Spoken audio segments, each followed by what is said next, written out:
इस बात को इस चीज से जोड़कर देखते हैं कि जो उन्होंने एक नारा दिया था अपने कैंपेन में कि मेक अमेरिका ग्रेट अगेन। ठीक है, अपने अपने देश के व्यापार के बारे में सोचना कोई नई बात तो है नहीं, लोग इस बारे में सोचते भी हैं। लेकिन ट्रंप साहब की एक और नई डिक्लेरेशन, उनकी एक और इंटेंशन जो पिछले 24 घंटे से समाचारों में तैर रही है, वो ये है कि वो अप्रवासी, जो अवैध अप्रवासी हैं, उनको अमेरिका से निकालेंगे। फाइनली अवैध प्रवासियों की एक लिस्ट अमेरिका ने तैयार की है। इस सेशन को जिस समय रिकॉर्ड कर रहा हूं, उससे 24 घंटे पहले यह खबर आई कि अवैध प्रवासियों को बाहर निकाला जाएगा और ट्रंप साहब उसके लिए उन्होंने कहा कि मैं चाहे आर्मी का भी इस्तेमाल क्यों ना करना पड़े, we will use the army.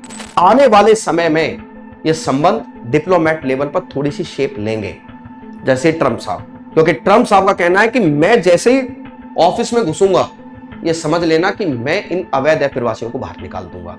इसकी क्या प्रतिक्रिया भारत देगा, क्या प्रतिक्रिया भारत में होगी, क्या इंडियन डिप्लोमेट्स इसका कुछ रास्ता निकालेंगे, ये तो आने वाला समय ही बताएगा।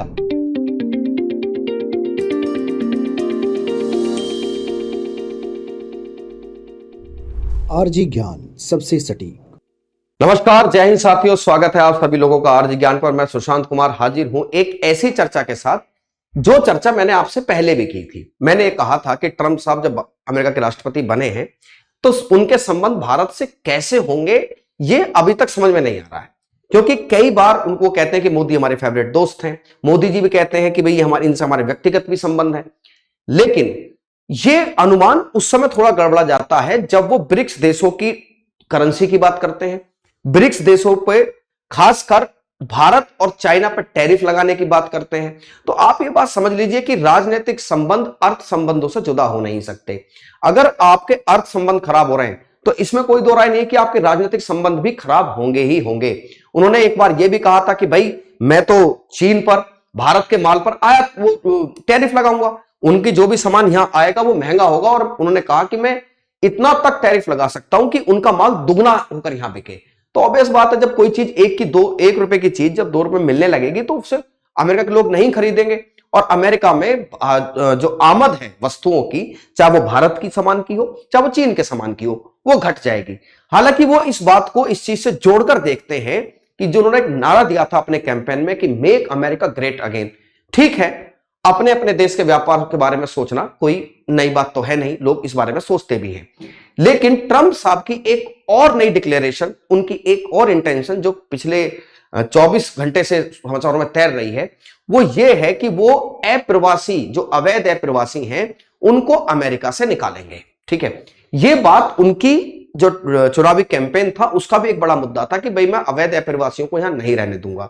हालांकि अवैध प्रवासियों को रिगार्डिंग अमेरिका में भी एक प्रकार का जो है आपको प्रतिक्रिया देखने को मिलेगी, क्योंकि उनको लगता है कि अवैध प्रवासी हमारे देश के संसाधनों पर आर्थिक बोझ डाल रहे हैं। यह बात तब और महत्वपूर्ण हो जाती है जब इनका DOGE डिपार्टमेंट, जिसमें एलोन मस्क है, वी रामास्वामी है, जो कहते हैं कि भाई हम खर्चा काटेंगे, अपने देश में हम बहुत ज्यादा खर्चा नहीं होने देंगे, हम अमेरिका के जो संसाधनों पर पड़ने वाला सरप्लस बर्डन है, अमेरिका पर के जो फालतू के खर्चे हो रहे हैं, हम उन सबको कम करेंगे।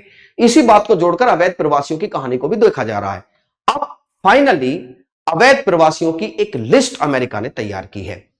इस सेशन को जिस समय रिकॉर्ड कर रहा हूं, उससे 24 घंटे पहले यह खबर आई कि अवैध प्रवासियों को बाहर निकाला जाएगा, और ट्रंप साहब उसके लिए उन्होंने कहा कि मैं चाहे आर्मी का भी इस्तेमाल क्यों ना करना पड़े, we will use the army, हमें इसमें कोई हिचकिचाहट नहीं है। साथ ही उन्होंने एक दिन पहले, इस घटना से एक दिन पहले यह बयान दिया था कि मैं अमेरिका का एक नियम बदलने जा रहा हूं। कौन सा नियम?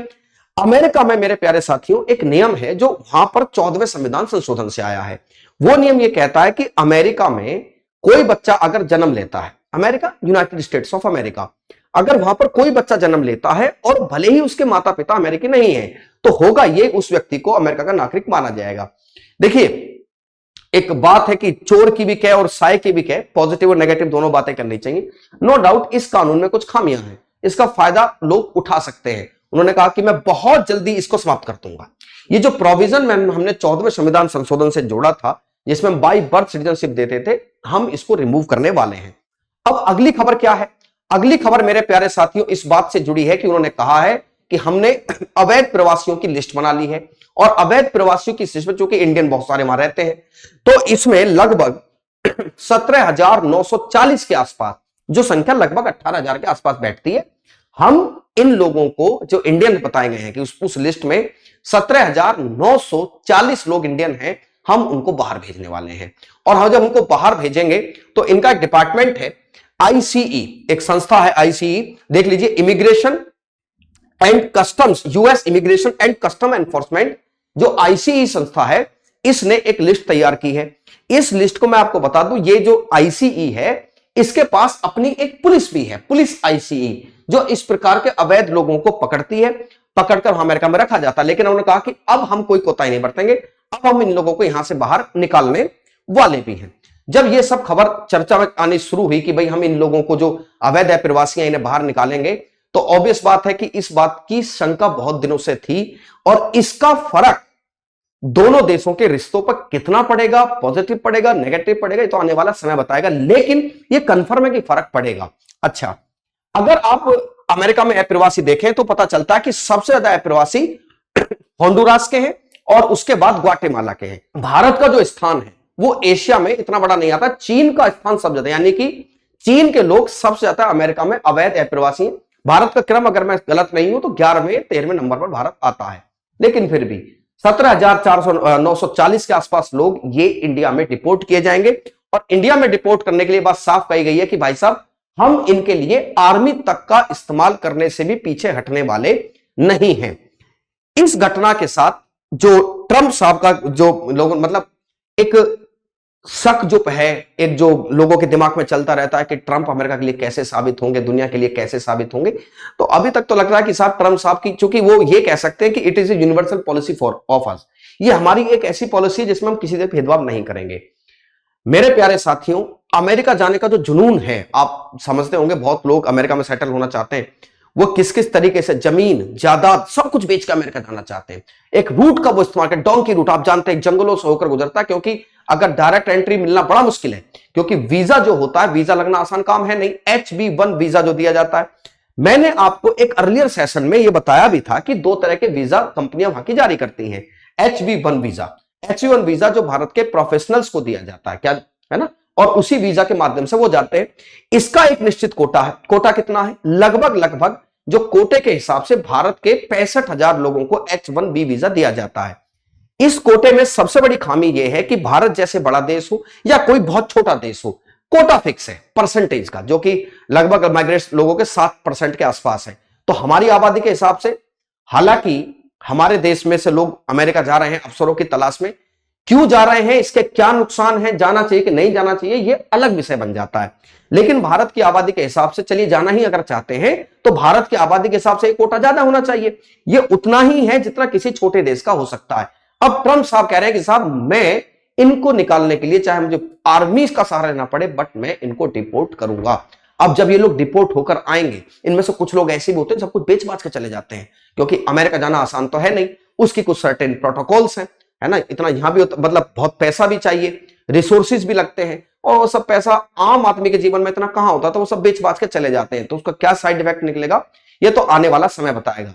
लेकिन मैंने इससे पहले, एक तो ये बात हुई कि भाई ये भारत विरोधी कदम, इसको आप कंसीडर कीजिए। उससे पहले टैरिफ वाली बात भी निकल कर आई थी कि अमेरिका लगातार क्या कर रहा है, टैरिफ लगाने की कोशिश कर रहा है, ठीक है, और उससे भी माना जा रहा है कि टैरिफ वाली बात से ही संबंध खराब होंगे। अब एक प्रश्न उठता है कि साहब एक बात बताओ कि इन लोगों को बाहर निकाल रहे हो, आप बाहर निकाल रहे हो, बाहर निकाल कर तुमने कहां भेज दोगे? अगर ये इंडिया नहीं आ पाए, कहां जाएंगे? तो क्या अमेरिकी सरकार को इंडियन एजेंसी से संपर्क नहीं करना चाहिए था कि अरे भैया बात ऐसी है कि देखो साहब, बात ऐसी है कि आपके हमारे यहां पर आपके कुछ इलीगल माइग्रेंट्स हैं, इनको ले जाओ आप। अमेरिका कह रहा है कि हमने संपर्क करने की कोशिश की, लेकिन यह देश गैर मददगार है, गैर मददगार देश। अगर गैर मददगार, और उन गैर मददगार देशों की सूची में उन्होंने भारत को भी शामिल किया। मेरे पीछे आप देख रहे हो कि कौन से गैर मददगार देश हैं, भारत, पाकिस्तान, चीन, रूस, कि ये देश गैर मददगार हैं। आज अवैध प्रवासियों को लेकर गैर मददगार हैं, कल आप टैरिफ के केस में बोलोगे कि गैर मददगार है क्योंकि अमेरिका का सामान यहां आएगा और हमने उनको टैक्स रिलैक्सेशन नहीं दिया, तो फिर आप फिर बोलोगे गैर मददगार हैं। मेरा कहने का मतलब है कि ट्रंप साहब के आने से जो व्यवस्था पुरानी चली आ रही है, चाहे वो राजनीति की हो, चाहे अर्थनीति की हो, या माइग्रेट्स लोगों को लेकर हो, उसमें कुछ ना कुछ बदलाव देखे जाएंगे। एक चर्चा, जब ये सब कहानी शुरू हुई तो एक चर्चा और निकल कर आती है कि डिफेंस डील्स का क्या होगा। तो उम्मीद यह है कि डिफेंस डील तो अमेरिका तो इस मामले में पक्का आदमी है, उसको तो अपने आर्म्स किसी भी सूरत हाल में बेचने, तो डिफेंस डील पे तो शायद ही कोई फर्क पड़ेगा। लेकिन मेरे प्यारे साथियों, जब अर्थ संबंध, राजनीति, ये सब चीजों में जब बदलाव होगा ना, तो मुझे नहीं लगता कि वो सारी चीजें भी इफेक्ट होने से बचेंगी या उन पर भी कोई इफेक्ट नहीं आएगा।